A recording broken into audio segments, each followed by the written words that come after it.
২৮শে ফেব্রুয়ারি তেহরানে যৌথ হামলার পর মধ্যপ্রাচ্যে নতুন করে উত্তেজনা ছড়িয়ে পড়ে। এর জেরে ইরানের সামরিক বাহিনী কৌশলগতভাবে অত্যন্ত গুরুত্বপূর্ণ হরমুজ প্রণালী বন্ধ করে দেয়, যা ইরান ও ওমানের মধ্যবর্তী জলসীমায় অবস্থিত। বিশ্বের প্রায় ২০% তেল ও তরলীকৃত প্রাকৃতিক গ্যাস এলএনজি এই পথ দিয়ে পরিবাহিত হওয়ায় তাৎক্ষণিকভাবে বৈশ্বিক জ্বালানি বাজারে অস্থিরতা এবং সম্ভাব্য অর্থনৈতিক মন্দার আশঙ্কা দেখা দেয়।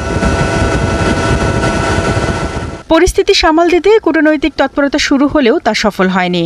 ১১ এপ্রিল পাকিস্তানের ইসলামাবাদে যুক্তরাষ্ট্র ও ইরানের মধ্যে অনুষ্ঠিত বৈঠকে তেহরান হরমুজ প্রণালীকে চাপ প্রয়োগের হাতিয়ার হিসেবে ব্যবহার করে। তবে আলোচনায় কোনো সমাধান না আসায় উত্তেজনা আরও বাড়ে। এর দুদিন পর যুক্তরাষ্ট্রের প্রেসিডেন্ট ডোনাল্ড ট্রাম্প ইরানের বন্দর ও হরমুজ প্রণালীতে নৌ অবরোধ ঘোষণা করেন। শুরুতে ইরান কিছু বন্ধুত্বপূর্ণ দেশের জাহাজকে শর্ত সাপেক্ষে চলাচলের অনুমতি দিলেও যুক্তরাষ্ট্রের অবরোধের প্রতিক্রিয়ায় সব বিদেশি পতাকাবাহী জাহাজের জন্য প্রণালীটি সম্পূর্ণভাবে বন্ধ করে দেয়। পরিস্থিতি আরও জটিল হয়ে ওঠে যখন ইরান হরমুজ প্রণালীতে সমুদ্র মাইন বসানোর একটি মানচিত্র প্রকাশ করে।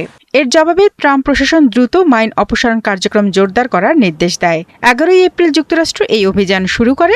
তবে ২১ এপ্রিল মার্কিন প্রতিরক্ষা কর্মকর্তারা জানান পুরো প্রণালী থেকে মাইন অপসারণে অন্তত ৬ মাস সময় লাগতে পারে এবং চলমান সংঘাত শেষ না হলে এই কার্যক্রম পূর্ণমাত্রায় শুরু করাও কঠিন হতে পারে। বিশ্লেষকদের মতে সমুদ্র মাইন সম্পূর্ণরূপে অপসারণ করা অত্যন্ত জটিল ও ঝুঁকিপূর্ণ। এমনকি সামান্য ঝুঁকিও থাকলে আন্তর্জাতিক বিমা কোম্পানিগুলো জাহাজ চলাচলের অনুমোদন দিতে অনীহা দেখাবে।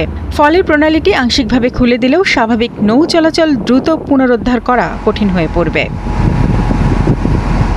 শারমিন স্বপ্না, ৭১।